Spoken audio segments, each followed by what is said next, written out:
Welcome to LOA Today. Walt Thiessen and life coach David Bartke here. It is Thursday, June 22nd, 2017, and we are on to episode 3 of our exploration of The Secret by Rhonda Byrne. We're going to be looking at chapter 3 in the book, which is also the third section in the movie. That section is called How to Use the Secret. So this is a pretty key portion, David. And yeah, it sounds like it's, you know, this is like where the rubber meets the road, so to speak. So you're looking forward to it? I've been looking forward to this myself. I'm looking forward, yeah. All right. Yeah, it sounds like a good, meaty section. In fact, you had something you wanted to share about what's been happening over the last episode or two. Well, yeah, no, I just wanted to tell you that I had a really interesting manifestation win happen this past week where I'm always very aware of, like, setting intentions, you know, like I set an intention for my day, or if I have a certain experience coming up, I'll set an intention for how I want it to go. So I had to go into the city this past week, and I take a train to get from my town into the city, and when the train came, it was already so crowded there were people standing. Typical New York City, right? Yeah, going to New York City. So I get on the train, I'm like, oh my God, and I really wanted to sit down. So I thought, okay, my intention is I really want a seat. I really want a seat. I really want a seat. So I'm walking through, and there's no seats, and people were standing. And I get into the vestibule of the train, and there's like, in the vestibule, there's about 5 seats on each side, kind of facing each other. Mm-hmm. And there was only one place for me to stand, so I stood in front of this guy who was sitting, and I'm like, okay, well, whatever. And then literally within 10 seconds, he goes, oh, I need to be in a different car. And he got up. He got up and left, and there was my seat. Wow. I mean, come on. Very nice. Very, very nice. I was like, wow. I mean, of all the places I could have stood, I just happened, coincidentally, quote, law of attractionally, stand in front of this guy who then had to get up for some unknown reason to go to a different car. That's one of the most... Seat. That's one of the most difficult concepts, but one of the most fascinating ones about the law of attraction, which is synchronicities. Yes. Synchronicities happening out of nowhere. And your first reaction when you're first exploring all this stuff is, oh, it's just a coincidence. Right? There aren't any, though, right? Well, but isn't that what you originally thought way back when? Yeah. It's just a coincidence, right? Yeah. And it takes a little while to get past that. The thing that I think made a difference for me was realizing that a lot more coincidences happen than I would normally have expected, that, you know, the law of large numbers would have told me what's going to happen. Mm-hmm. and as they started to happen in really weird ways that I could never expect, I said, wow, either I'm really lucky or there's something going on here. Yes. I mean, I've had that happen a few times. There was another time where we had a big snowstorm, and at the bottom of my driveway, the plows from the street, like everybody has this who lives where there's snow, the plows come along, and they put this big wall of snow, you know, along the whole sides of the streets. So the end of your driveway has this big wall of snow. So I was shoveling my driveway, and I thought, oh, my God, look how deep this is. And I just proclaimed, like with my intention, I thought, I got to have someone come and just plow this piece here, because it was just too deep and I was tired. And I just stood there and I was like, someone has to come do this for me. Someone has to come do this for me. And I'm telling you, similar with the seat story, you know, maybe like a minute later, this truck came from around the corner, and he had one of those plows on the front. And I didn't know him. He stopped. He rolled down the passenger window and said, oh, do you want me to plow the bib of your driveway for you? The bib is the part at the bottom. Right. And I'm like, yes. Yes, I'll even pay you. He's like, no, don't worry about it. Just stand back. And, like, he did it, and he even ended up doing, like, half the driveway, and then he left, and he waved, and off he went. And I was very like, cool. Yeah, I was like, thank you, law of attraction.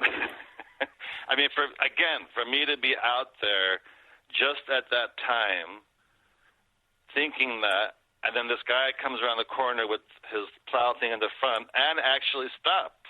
Yeah. Oh, yeah. I mean, come on now. I mean, I had a similar experience when we were living in Virginia. And of course, Virginia doesn't have quite the snow removal that, the Northeast has. So, right. When you get a foot of snow down there, it's a pretty serious deal. Yeah. In the Northeast, it's not that big of a deal. But in Virginia, that's like, stop the whole town. Mm-hmm. Mm-hmm. Well, we had a day where we had about 12 to 15 inches hit. And we were living in a semi-suburban rural area. So it was like right on the edge of a rural area. We put it this way. Mm-hmm. We had farms around us, but we were near a town. Right. And I got outside, and I look outside first of all, and I said to myself, "There's no way I can shovel that driveway because that was a long driveway. It was. Yeah. I mean, it's probably it's not like a mile long or something like that, but it's probably a good quarter mile. It was a good sized driveway, and I'm not as young as I was, so there was just no way that was happening. And I thought about it, and I said, well, the family behind us, they've got some kids there. I bet you I could get those kids, maybe pay the kids to just shovel a couple of ruts in. I don't even need them to clear the driveway. Just, enough I can get the car into the driveway, and I can kind of semi-plow it down there if I've got pavement under the tires. Yeah. That's all I really need. Yeah. So I called over there and said, I wonder if your kids would be willing to make a little extra money. And the father says, oh, what do you have in mind? He says, well, I need to have somebody just shovel me a couple of tracks in my driveway so I can get the car out, what would they be willing to take to do that? And he says, oh, no problem, we'll be right over. And he hung up. Mm-hmm. And about 5 minutes later, his entire family is over there with shovels, and he's driving one of these garden tractors around the block so it can come into the driveway. They plowed the entire driveway out, shoveled our sidewalks, and didn't charge us a thing for it. Oh, my God, amazing. Wow. And if they didn't do that, we were stuck if they didn't do that. There was no going anywhere. Wow, amazing. Yeah. I love it. Yes. Yeah. So there's an example of synchronicity tied to I took a baby step. Mm-hmm. Baby steps are important. Yeah. And I kind of wish The Secret talked a little bit more about baby steps. Mike Dooley talks about baby steps, but The Secret doesn't really talk about it too much. But they're important because those baby steps are part of the way that we put our desires out to the universe and how the universe picks up on that vibration, as it's called. Yes, and what I think it's important to say, too, is that with all the examples we just gave, we went to what we wanted. Yes. With our thoughts. In other words, I didn't get on the train and think, I'm going to have to stand. Oh, my God, I have to stand. I went to, I really want to see. Yes. I really want to see. You You moved away from the lack end and put yourself into the positive end. Yes, and when I was in my driveway, I was like, I really want someone to come along and help me get rid of this snow because it's so deep. I really want that kind of help. Instead of, oh, my God. So I think that's important to point out is that, and you with your driveway, like we went to what we wanted, even when what we wanted didn't seem like it could be. I didn't even have a clear idea what I wanted. I mean, all I wanted was to have two paths in the drive. I didn't even ask for the whole thing to be plowed out. That's the really wild part. But you just wanted. I just wanted one little thing fixed. Yeah. I got quite a bit more than I asked for. It was really cool. Yes, so I think that's important. Is once again, it's like just having your intention on what you want, instead of giving in to the current reality, even with something simple as getting a seat. We're getting a little ahead of ourselves because there's something I want to talk about there. So let's go to the book because the book is at this is like at ground zero about how you attract stuff. So this is the third chapter. It's entitled How to Use the Secret, and it starts off with a very generic description. You are a creator, it says, and there is an easy process to create using the law of attraction. The greatest teachers and avatars have shared the creative process through their wondrous work in a myriad of forms. Some great teachers created stories to demonstrate how the universe works. I guess we're becoming great teachers. We just showed some really good stories, or told some really good stories. Anyway, the first presenter in this particular section is James Ray, and he says, if you think about Aladdin and his lamp, Aladdin picks up the lamp, dusts it off, and out pops the genie. Now, I have to admit, when I first heard this, I said, oh, yeah, right. Okay. And then he says, and the genie always says one thing: your wish is my command. Now, the story now goes that there are 3 wishes, but if you trace the story back to its origins, he says, there's absolutely no limit whatsoever to the wishes. Think about that one. And I have thought about that. I've never actually done the research. Have you? To find out if that's true? No. I should do that sometime just to find out if what he says is true. Yeah. So anyway, he goes on. Now, let's take this metaphor and apply it to your life. Remember, Aladdin is the one who always asks for what he wants. Then you've got the universe at large, which is the genie. Traditions have called it so many things: your holy guardian angel, your higher self. We can put any label on it, and you choose the one that works best for you. But every tradition has told us there's something bigger than us, and the genie always says one thing: your wish is my command. Now, I have to say, he took a little bit of a liberty here. Because he's basically saying that all the religious traditions say your wish is my command, and I'm sorry, they don't actually say that. Yeah. So let's take that part with a grain of salt. Yeah. Nevertheless, it at least provides a useful metaphor. And the first use that I had for the metaphor when I first heard it was, well, let's throw that out because that's crazy. But you have to kind of stick with it for a little bit, because the next part is brought by Lisa Nichols, who says, okay, here's what you do. The first step is to ask. Make a command to the universe. Let the universe know what you want. The universe responds to your thoughts.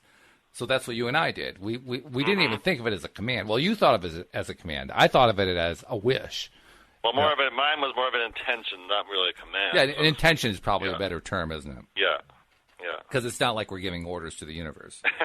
No. Although, later on, Joe Vitale says, this is really fun. It's like having the universe as your catalog. You flip through it and say, I'd like to have this experience, and I'd like to have that product, and I'd like to have a person like that. It is you're placing your order with the universe. So he sees it as placing an order. I'm not so sure that's a perfect metaphor, but... Yeah, I've heard things like that, or there's the buffet of life, and you get to pick what you want, kind of thing. Yeah. Well, I found that to be very confusing early on, so I would say that's probably not the best way to think about it, because if you think about it that way, you're going to be disappointed really quickly. And you're going to be disappointed primarily because of things going on inside you aren't even aware of that's going to prevent stuff from happening. But because the stuff doesn't happen, you're going to say, well, this stuff doesn't work. Right. So I'd say let's stay away from the genie for a bit. I think that's probably a little bit too much. I guess he was trying maybe just to find some simple examples. Well, it was a good metaphor. I mean, it was a way of explaining what happens. I just think they made it sound a little bit too magical. But, that's just my take on it. So anyway, first step is to ask. And we both asked, and we asked well. And this is actually where I wanted to insert a comment. Abraham Hicks, who you and I both are pretty well aware of, some of our listeners are too. Abraham Hicks teaches a really, really good metaphor on how to understand how to ask. And the metaphor is of a two-ended stick. I'm sure you've heard this one. Where one end of the stick is the thing or the experience or whatever it is that you're asking for. The other end of the stick is the true opposite. Now, we often think of an opposite as being, okay, so if I want to fall in love, then I don't want to feel angry. But that's not what a true opposite is. No. Their point is the opposite of a true love is a lack of a true love. The opposite of a thing is the lack of the thing. The opposite of an experience is the lack of the experience. So this two-ended stick that they use in their metaphor, one end is the thing, the other end is the lack of the thing. And this is what you were getting at indirectly when you talked about how you were focusing on what you wanted rather than what you were afraid was going to happen. Yeah. That's one of the key ways we trip each other up, trip ourselves up rather, when we ask incorrectly when we don't realize it. It's very easy for us to say, I don't want to have any more of this debt. I don't want to have any more of this illness. I don't want to have any more of these frustrating relationships. Which is the same way as saying, I do want it. Well, that's the confusing part at first. The thing to understand is the reason those don't work is they are all expressions of lack. Yes. And if you express lack, you are basically saying, I want more lack. Now, the way the people in The Secret explained it, that confused me, because what they said was, in essence, they said there's really no such thing as no. If you boil it down, that's what their answers came down to. Right. And that's sort of an accurate way of saying it. But it also turns into some really weird logical conundrums, because you could say, all right, well, I didn't say no. I said, I really would like to have that good thing happen, but I didn't really believe it inside because that real good thing could never happen. But I believed it by saying it. I said it. So I was kind of saying no inside, but I really meant yes. And it all gets so confused, Yeah. But when you look at it in terms of lack versus thing, now it starts to make a lot more sense to me. I think it probably makes more sense to everybody, because we can always tell the difference between thing and lack of thing. Yeah. And it isn't so much what our words are, it's what we're thinking about. Are we thinking about the lack of thing, or are we thinking about thing? If I'm thinking about the lack of thing and I'm saying, well, I'm saying thing, but deep inside I'm just thinking about lack of thing, it doesn't matter what I said. What matters is what I was thinking, what I was feeling, what I was experiencing inside. Yes. That's the key thing. So when you're asking, what you really want to be doing is aligning your ask with the feeling and the thought of thing totally. You want to be completely in that space of having it and believing it and trusting it, and it's there and it's coming and so forth, and not at all be even touching on the concept of lack of thing. Yes, and especially in the very beginning when someone's first finding out about this, it can be very tricky, because they're like, what do you mean I have to not think about reality? I have to just think about what I want. But no, because we're, our whole lives until you find out about this, we're so used to thinking about what is. Well, that's what we've been taught. We've been taught what the, quote, real world, unquote, is. Right. So when you start learning about this and you start hearing, no, you got to focus on what you want, not on what is. And then, so it could take a minute to start to get that. A minute? It took me a lot longer than a minute, I can tell you that. It took me years to learn how to do that. Because I didn't believe at first that I could actually imagine something into existence that didn't already exist. I didn't really believe that. And that can take a while to overcome that. Oh, yeah. Yes, for sure. But once you get it, it's like, whoa, this is cool stuff. And then after that, I don't know about you. For me, after that, the real challenge is, can I dare myself to believe it again and again and again? Yeah, and then it could be like some of my clients are so caught up in the what is that just to even go to what they want about a particular situation can be tricky, because but what about what is? But this is what's going on. I have to handle this. And I'm like, but you gotta focus on what you want, so that your what is can be handled. It's so it can be a little tricky, for sure. Well, let me ask you a question then, because you're touching on something that I have wrestled with a lot, and I've kind of come up with an answer, but I'd like to hear what your answer is. Much of our day, when we're doing our day, those of us who are working a job, we're working a job. And we're expected to work that job in the real world. It's not enough from most employers' perspective for us to be sitting in the chair and just focusing on what we want it to be. They want to actually see activity going on. So that means a good portion of your day, you're focusing on what is. You're focusing on the real world. Yeah. So how do you balance, this is the question, how do you balance the focusing on the real world with the need to focus on what you want the world to be?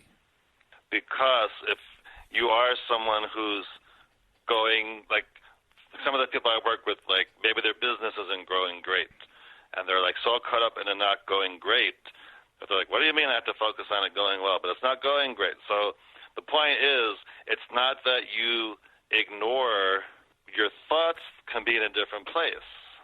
I mean, you could still get your business done and your work done and try to do the best you can with, your accounting or whatever else is going on, but that doesn't mean within your thoughts that you can't be focusing on what you want.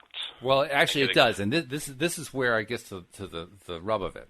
Because when you mentioned accounting, okay, I actually do accounting for my wife's gardening business, so it's a good example. When I'm doing accounting, I really can't focus on anything else about what it is I want out of life, because I need to focus on the accounting.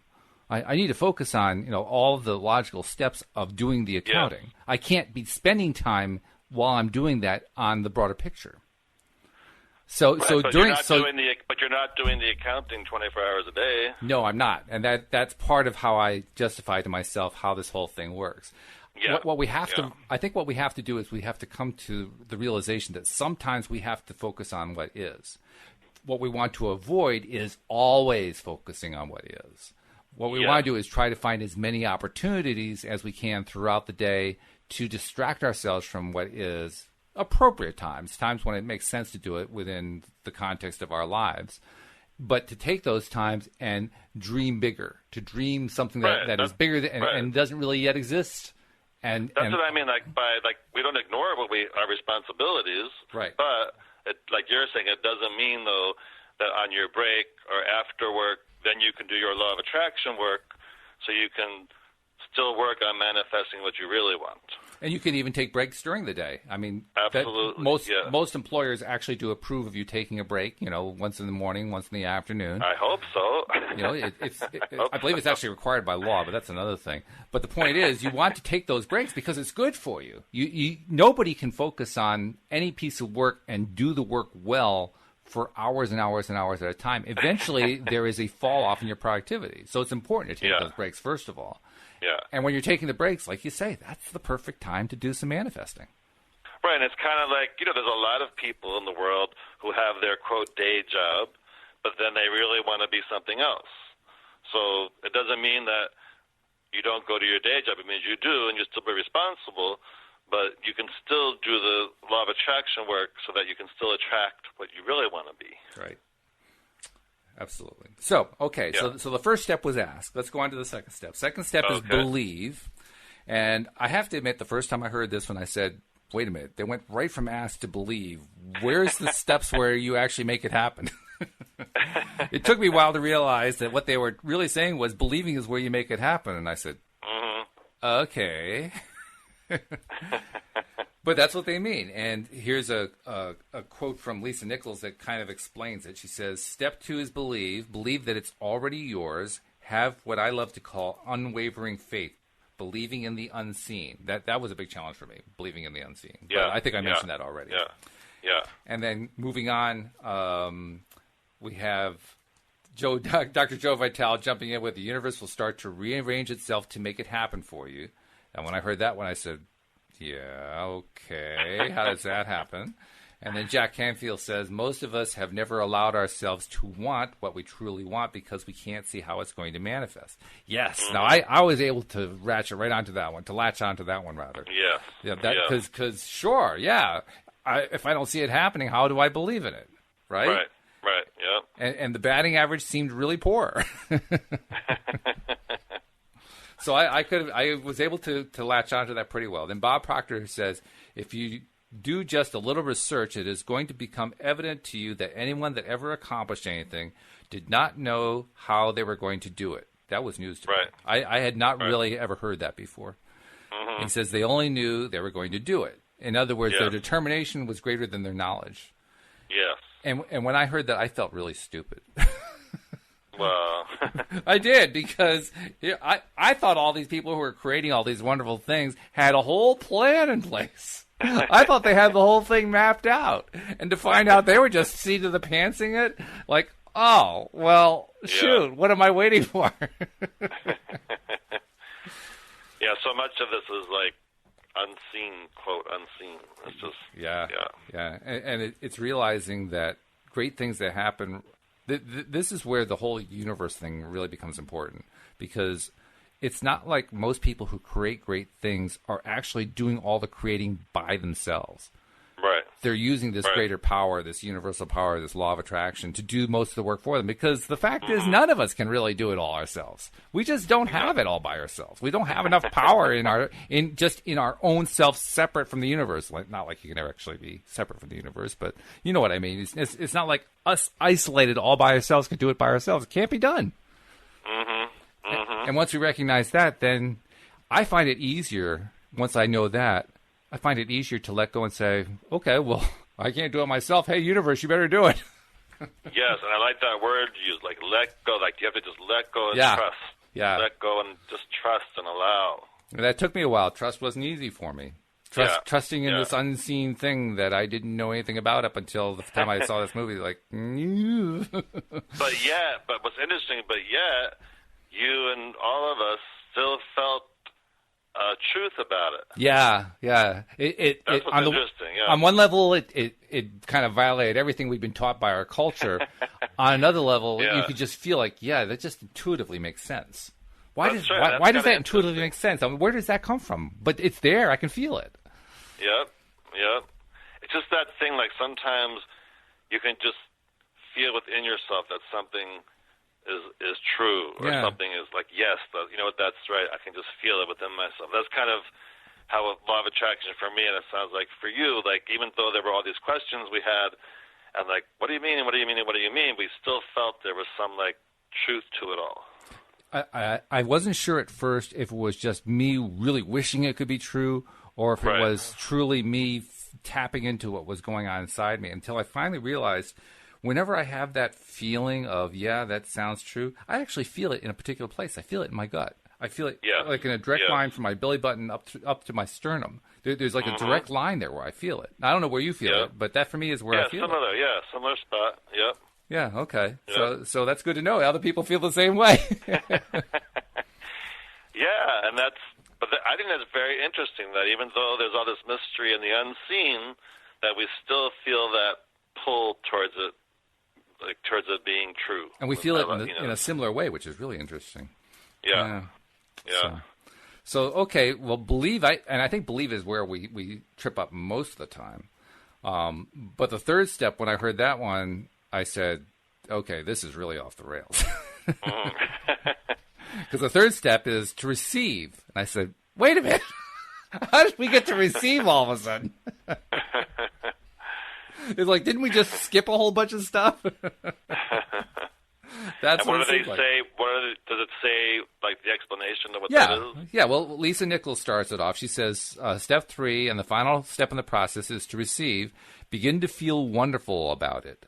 Feel the way you will feel once it arrives. Feel it now. Marcy Shimoff says, and in this process, it's important to feel good, to be happy, because when you're feeling good, you're putting yourself in the frequency of what you want. There's that word. Yeah. Frequency was starting to come out as a word at that point, and I didn't quite get that part, but I kind of skipped it because I said, I don't get that part now. I'm going to come back to that later. I can at least understand feeling good, feeling happy. I don't feel happy most of the time. I don't feel good most of the time, but at least I can understand what they're saying. So that gave me a way in, so to speak. You know. Yeah. And then Michael Bernard Beckwith, your favorite guy, he says, "This is a feeling universe. If you just intellectually believe something, but you have no corresponding feeling underneath that, you don't necessarily have enough power to manifest what you want in your life. You have to feel it." And that was really interesting because at the time when I first heard about The Secret, I can't really say I had any good handle on my own feelings. I mean, I think probably like most people, I was in a place that said, well, feelings happen to me. I don't control feelings, you know.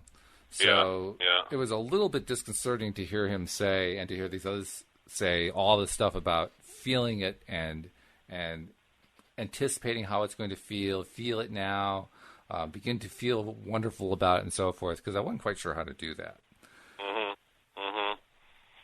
I don't know how that impacted you, but that's the way it felt to me. Well, yeah, because you're like, what do you mean? Like, it's kind of like, what do you mean I can deliberately feel a certain way? Yeah. Like, at that part, if you're not used to that, you do think you are just kind of a victim to circumstance. And it took me a while. It took me probably 3 or 4 years before I moved the needle. And only then, I think we talked about this before, for me it happened when I would get out and do my walks and find myself getting myself feeling better just by enjoying the weather or flowers or whatever else. Yeah.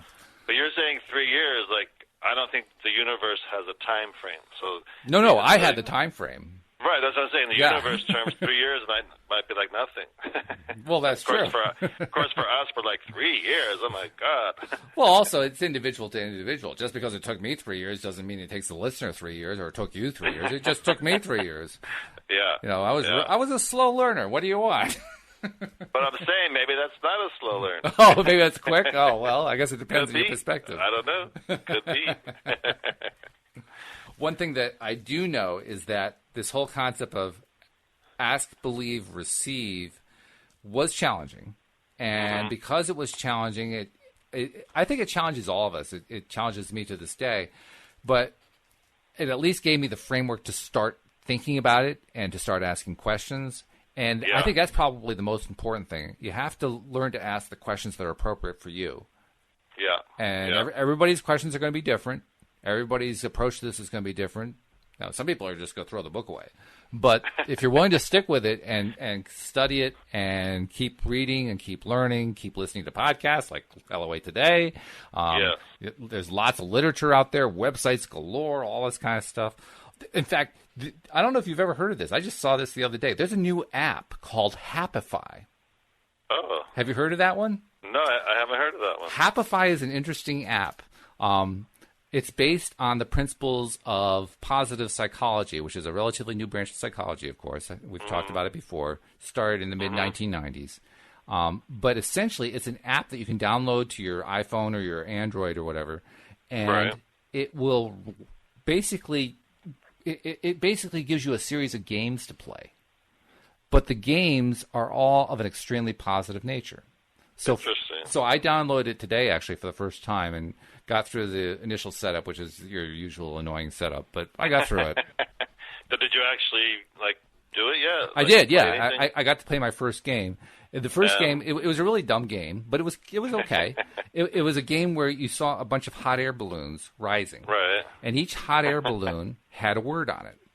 Yeah. And the word was either a positive word or a negative word. So your goal was basically to tap the balloons with the positive words and not tap the ones with the negative words. And they would keep you score. Okay. They'd give you scores for whichever ones they were. So if it was a really positive word, you get like 100 points. If it was a semi-positive word, you get 10 points, that kind of thing. And so you're just going through doing this. And a really interesting thing happened while I'm doing it. I tried it this morning after I woke up. And I'd heard about this app, so I downloaded it, plugged it in, did all the stuff, and started playing this thing. And as I'm playing it, I'm feeling better. Interesting. So it did it was really a quick response. I was surprised how quick it was. Now, I don't know how much of that is due to the fact that I've been working on myself for so long and learning that I really can move the needle, so to speak. But, I mean, I like to think of it in terms of a scale different from yours. You use the scale of, 0 to 10, like most people do. For me, it's minus 10 to plus 10, with 0 being neutral. And I started the day probably like a plus 1, something like that. Within, I don't know, 20 minutes of playing that, I was at like plus 4, plus 5. I moved like 4 or 5 places up the scale, which is almost unheard of. You don't normally move that fast, Yeah. So I was kind of surprised. I wonder who does, how they know what things to put on the app. I wonder who's behind what, what. I don't remember her name. It was created by a woman who has PhD in positive psychology. So she is well versed in all of the research of Martin Seligman and Ben Shahar and Sean Aker and Ellen Langer and all the major players in the positive psychology movement. This person is totally well versed in it. She's got a PhD, so she knows the stuff. And she basically just took what she learned in all of her studies and distilled it down to a series of games that would match what the researchers told her. Good for her. That's great. Yeah, it's pretty cool. It does have one small downside, which is if you want to do more than just a few minutes of it in a day, you have to pay a subscription price. But it's like, of course, yeah. That's the whole thing, It's like $5 a month or something like that, $5 or $10 a month. I think it's $11 a month if you pay monthly and $5 a month if you pay annually, or some gimmick like that. So she's making people happy and becoming rich at the same time. Yeah, that's what she's essentially doing. And that's a of good course, combination. My first thought is I want to create an app and give it away for free and let people make donations. But that's good too. Yeah. But that's just me. But I was amazed how quickly it worked.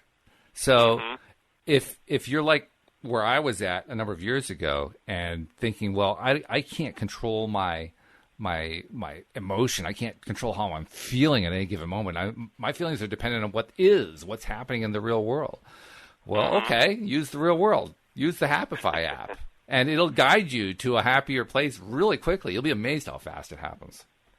Yes, well, that reminds me of one of the processes I teach my clients, and that, of course I use it myself as well, is from Esther Hicks Abraham, and it's the 68-second process. Oh, yeah. Are you familiar with that one? one? Yeah. And that's similar, where whatever it is that you want to manifest, you talk about it or think about it for at least 68 seconds as if it's already happened. Like a year has gone by, and you've already manifest whatever it is, and you're talking about how wonderful it's been since you've had the whatever, and you just feel so amazing. And if you just do it for a few minutes, you definitely feel a raise in vibration for sure. Oh yeah. It's one of those exercises where you have to overcome your own initial resistance. That's what all this stuff is. It's about overcoming our own initial resistance. Mm-hmm. But if you allow yourself to try it for that full 1 minute and 8 seconds, you'll feel it. You start to feel it. And here's the amazing thing about that minute and 8 seconds. The first time you do it, it's an eternity. It lasts the first time that I tried to focus on even just doing like a little meditation or whatever, you know how long my focus lasted? Yeah. It was about 3 seconds. Yeah. And then all of a sudden my mind got diverted to something else. And I realized it got diverted, so I brought it back, and it lasted another 2 seconds before it was diverted to something else. It does take a little time and practice, but eventually you actually can get to the point where you can spread it out to 5, 10, 20 seconds, or even a minute and 8 seconds, That's right. It's training. It's basically training our subconscious mind and taking control of the subconscious mind. Yes. And again, which we talked about last time, practicing. Yes. Practicing doing all these things is what really solidifies it within yourself. Because the more you practice it, the more you kind of get it. And then you're like, oh, okay, now I get it more. And then you start feeling I think the rule is that it isn't just practice makes perfect. It's that practice makes you stronger. Yes. It makes you stronger at being able to keep your thoughts under control. Mm-hmm. The literal practice of it strengthens your ability to do that. For sure. And, because we're not robots, no matter who you are, you're going to need, the more practice you are at thinking this way and doing whatever processes you're doing, then when something does happen where you can feel that your vibration has lowered, you can take action and jump into one of the processes, and then you'll bring yourself back to a better vibration. And for those who need a little extra motivation to even try all this stuff, if you don't try it, if you live in default, guess what? You're a robot. That's behaving robotically. That's saying, I will do whatever I am programmed to do, and that's all I will do. Yeah. So good thing to avoid. So the third one was receive. The third one is receive, and they go into quite a bit of description about receive. Let's see if I can pick out a particularly good quote. Oh, well, we talked about how long it takes. Dr. Joe Vitale comes in. He seems to like to hit these sore points, but his way of hitting it is interesting. He says, the universe likes speed. Don't delay. Don't second guess. Don't doubt. When the opportunity is there, when the impulse is there, when the intuitive nudge from within is there, act. That's your job, and that's all you have to do. And that's good advice. That's really good advice. It's basically saying, yesterday you have no control over. It's gone. Tomorrow, it's not even promised. All you have is today. So focus on staying with what you are feeling now, and push yourself to a better feeling place now. And do you think this is harder to get, like, for someone who's in more of a crisis situation? Like, when everything's going along fine, you can read this and take your time. Oh, yeah. And practice. This is much easier. In a crisis situation, that would be like, what are they talking about? Yeah, when you're in a crisis situation. I need help now. I need help right now. That's the last thing you want to think about, is controlling your mind and controlling of what you're focusing on, because, hey, I got crisis going on. Yeah. Oh, of course it's much harder. But oddly enough, that's almost kind of when you need it the most. Well, it is. Definitely. Yeah.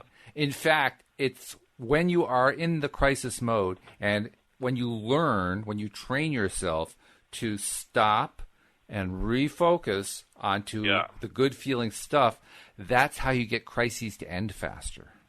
Yes, and I like the use of the baby steps earlier, because even if you're in a crisis, even if you take a few baby steps in that crisis, you're going to feel the difference. Yeah. The improved difference. Yeah. The improved difference. The important thing is to remember the thing that they pointed out early on in this thing, which is reality isn't really real. It seems like it should be, but it really isn't.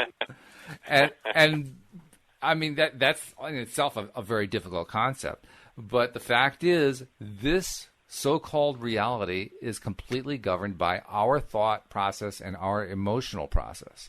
Mm-hmm. And everything that happens is a manifestation out of what some person or group of people were thinking and feeling about at some point. Yeah. And if it's in your life, then you very likely were focusing on, in some way, something similar to the thing that's coming along.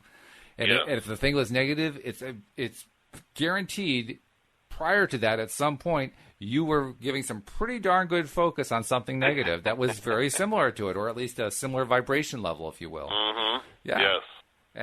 And when we realized that that's what happened, that's what convinced me about The Secret more than anything else. It wasn't so much successfully attracting what I wanted into life. It was the recognition of all the different ways I was attracting the wrong things into my life. It was realizing that all this stuff that was happening to me, I used to think, I was one of those people who used to think, all this bad stuff happens because I'm jinxed. Because there's somebody on the other side who's, some devil who's deviling me. There's some evil spirit who's working against me, something like that. I really had this feeling there must be something like that, because I had this long run of really bad things happening. And I'm thinking, this is crazy. That's interesting you say that, because I used to have this thing of only a certain amount of good can happen for me. Say 5 good things in a row happen, and I'd be like, okay, now I have to get ready for the bad things. I just have 5 good Knock on wood. And then I realized, stop that. That's not true. I can have an endless amount of good things happen. The bad thing doesn't have to happen. And then it's kind of funny how we kind of tell ourselves. How about the people who say bad things happen in threes? So when 2 things happen, there's got to be the third one. No, I don't go for that. But that's what happens to them, isn't it? I mean, when they have that mindset, guess what happens? They get the third one. That's right. They're like, see, I told you. And that's to me, that's how you know that the law of attraction really works. Yeah. Because once I recognized that I was attracting that stuff, I realized, wow, what a track record. I mean, it wasn't one that I liked. I really disliked it intensely. But how consistent it was. Yeah. It was amazingly consistent. I mean, I would have thought if life was just based on the law of averages, somewhere along the line something good should have happened. And during this long stretch, nothing good was happening. I'm thinking, whoa, that's one hell of a record. That ain't easy to do. But it's interesting what limits we can put on ourselves. Oh. We don't have to put those limits on ourselves, but somehow a lot of us do. Well, we're trained to, aren't we? I think that also has to do with, quote, reality, because people, sometimes I'll ask people, if you had an endless amount of money, what would you buy? And they say things, and the first, things they say are things that, pretty much they could afford. And I'm like, no, if there's no money limit, would you get a yacht? Would you get your own plane? And I'd never thought about it before. Then I'm like, okay, well, I think it's just so interesting. We have to. It's important, I think, just to stretch what we think we can have. Have you ever played Abraham Hicks's checkbook game? Yes, I love that one. That's a particularly interesting one. Have you ever played it where you compress it all into one session? Because the way the game, for those who don't know the game, the way it works is you create a checkbook with an imaginary bank account. And your first day, you put $100 into the bank account, and then you spend it. So how would you spend that $100? And then the second day, you double that, and you put in $200. Yeah. And the third day, you double it again, it's $400. You just keep adding, doubling and doubling and doubling and doubling. Well, you're supposed to do that every single day. So one day it's $100, one day it's $200, the next day it's $400, the next day $800, and so on and so forth. Louise and I did that all in one evening. So we imagined what we would do with 100, and then with 200, and then 400 and 800.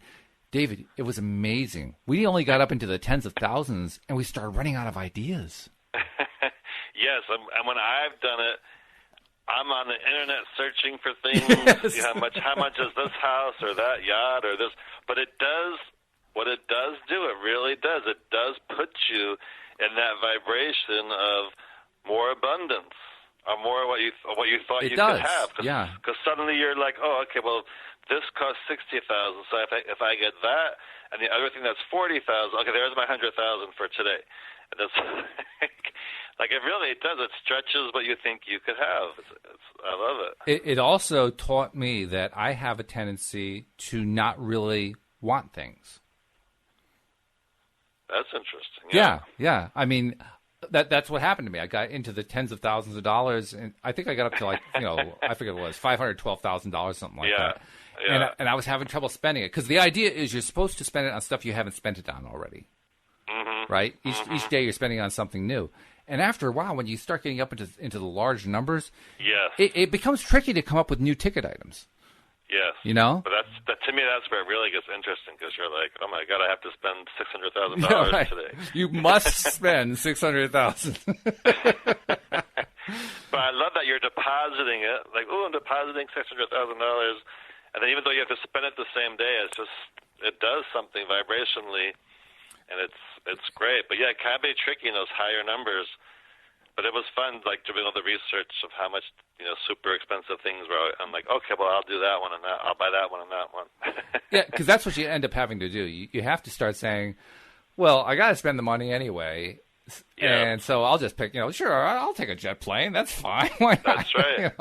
That's right. And a lot of times I'll have someone go to a mall purposely, and within yourself, you can go into any store and do a vibration-raising law of attraction thing by yourself saying, okay, yes, I'm going to buy that, I'm going to buy that, I'm going to buy that, I'm going to buy that. Even obviously you're not really buying it, but just by thinking you're going to buy the whatever super expensive piece of this or clothes or whatever it is, you're still putting yourself in that vibration of more abundance. Just like the Happify app that I was playing with, where I had the little balloons, and each balloon had things like happiness and joy and laughter. Now, was there actual happiness and joy and laughter going on in the room? No, there wasn't. Right. But I just by touching those, by pressing the button, so to speak, on each one of those as they were coming up, it was reprogramming my mind. Mm-hmm. It was reprogramming my mind to start expecting more and more positives to happen, even though there were no positives happening. This was just an app. It was a piece of program on a smartphone. That's all it was. Because it all stems from your thoughts. It stems from my thoughts. Yes. Yeah. In fact, if you're somebody who has doubts about the law of attraction, maybe that's the best way to prove it to yourself. Get the Happify app and watch how quickly your mood changes. That's probably the quickest way that I can think of you could do it. I mean, we can do it with a checkbook game. That would work really good. We can do it with a 68-second method. That works really good. But that Happify app was really quick. I mean, it was like seconds. If you don't want to if someone's listening and they don't know how to get the app, just spend a few minutes thinking about some activity you really enjoy and why you enjoy it. You'll notice by the time you're done doing that, you will feel a little bit better / higher vibration. You could actually do the app by going to thesaurus.com and asking for all the words that are like the word happy or joy or whatever. And just go through and read out loud every single one of those words and then click through to other words like it and read do that long enough and you're going to start feeling better. Just because of what you're focusing on. That's right. Hey, we just invented the thesaurus game. Wait, don't tell anybody about it. Wait, someone's going to steal it. I don't mind if people steal this one. I want people to use it. But yes, it's a great demonstration of how more in control we think we are than we are. Yeah, and that's really, I think, the most important message of this how to use the secret. It isn't so much ask, believe, and receive, although it's important to understand that. It's really all about recognizing power that we have in ourselves that we didn't know we have, and then learning how to use it, how to kind of gain control of it, how to put it to best effective use for ourselves. And to remember that it's always there. It's not just something when we just happen to think about it. No, it's always available. And that's also the annoying part, because it's there even when we're focusing on bad stuff. Yeah. But once we recognize it, that's actually a good motivator, because once I realized that all the times I was focusing on negative stuff, it was producing more negative stuff for me. Then my first step was, I better start noticing when I'm actually doing negative stuff, when I'm focusing on negative stuff. And I started noticing that pretty quickly. I wasn't quite sure yet how to turn it around, but at least I was noticing it. And then just by doing the kinds of exercises we're talking about, finding positives to look on, positives to think about, positives to focus on for even minutes at a time and nothing more, even that helps start turning the whole experience around. Yes. And do you think it's important that people know why they're not feeling great vibrationally, or know why they're low vibration? Like, I personally don't think it is. I think it depends on the person. It's just more time spending on that. I agree with you. You are spending more time on that. I think for me, I needed to explore the whys of it, because I needed to understand, and I still do. I mean, it's my particular way of wanting to do all the reading, of wanting to do all the research, because I needed to answer those questions for myself. So on the one hand, you're right. By asking all those questions, wanting to know how the whole thing works, it does delay the process of actually learning how to master it. On the other hand, it kept me going. It kept me on a track that otherwise I probably would have rejected. Because on the face of it, on the surface of it, the first time that I ran into this track, I said, that's a bunch of crap. And I had to have a way to turn that around. Well, my way to turn around was to say, how does it work? Yeah. So is there a blanket answer? I don't think so. I think it's different from person to person. And do you think, too, like the receive part, like I think a lot of people think they're not worthy of receiving what they want. I've wondered about that theory. That's been part of what I've explored. That's one of the many things I've explored in exploring this whole concept. Does the worry about prevent you from receiving? I'm sure it does on some level. I'm not really sure that that's where people actually get stuck. I think they get stuck on resistances that are already in their subconscious programming. And that could be one of them, that they don't deserve it. True, absolutely. Yeah. But most often it's well, I don't want to say because kind of says no, that's not really a valid answer, and it is a valid answer. Certainly, it's a valid answer that people believe in many cases that they don't deserve to receive it. I would also add to that there are many other reasons why people feel like they can't receive it, and they aren't necessarily about desert. It could be about allowed. I mean, for me, a lot of it was allowed. I'm not allowed to do that. It's not that I don't deserve it. I certainly deserve it. But, that's just not the way the universe works. So there's no way that can happen for me. That was an original mindset I had. Another way, like, oh no, I have to work hard to. Oh yeah, there's a big one. To be able to have that or get that, I have to work super hard. Yeah. Although that one was easy for me to overcome simply because of when in my life I got exposed to this. I think it's actually a good thing when somebody gets exposed to it very, very young, but I didn't really get that. Yeah. I got it let's see. The Secret came out in 2006. 2006, I was 49. Okay? So that was fairly late in life, Yeah. And I had a lot of junk built up in my subconscious mind. I had a lot of bad, negative habits going on. So I had quite a bit to overcome. But I really applaud you, though, for even at that age to be open enough to realize all this. That leads me up to why I think it did happen for me, why I did open up to it, because I had been working really hard up until age 49. I had worked I had been self-employed. I created my own businesses. Not really successful. I didn't have any that really just took off like rockets, but I did a lot better than most people who go into business because I actually managed to stay in business. I mean, the vast majority of people who go into business, they fail in the first year or two. I actually survived for 20 years. That's a pretty good thing to be able to do. Amazing, yes. Yeah. Yes. I mean, the only thing that's more amazing is that I didn't actually have a huge success anywhere. But hey, at least I survived. That's right. Well, after doing all that work, I asked myself, well, if hard work is the way to success, why am I not truly successful the way I wanted to be? And so it was actually easy for me to recognize that hard work doesn't actually produce success because I'd experienced it. But most media and things we hear growing up is work hard, you have to work hard to whatever, you have to work hard to whatever. Oh, yeah. And I think if I had been exposed to The Secret early on, that would have been easier to overcome then. But if you aren't exposed to it, you're right. That's the path everybody takes, isn't it? And that's probably the tape going around in most people's heads. Oh, yeah. What do you mean? I have to work hard to make this happen. And then it comes down to, well, I'm not so willing to work hard, so I don't deserve. And now we're onto your deserve thing. Yeah. Yes. Yeah. So, yeah, we do a real number on ourselves. You know that? We really do. It's something. Yeah. We do it on ourselves. We do it on our children. We do it on our colleagues. In fact, notice how many times... And media does not help. No. Media makes it worse. Worse. Notice how often our friends are trying to help us by criticizing us. Oh, my goodness. You know what I mean? So, and they really believe, I've certainly done it, when we do that, we really do believe we're trying to help the other person. It isn't until you start studying something like this that you recognize not only are you not helping the other person, you're actually harming yourself. Yeah.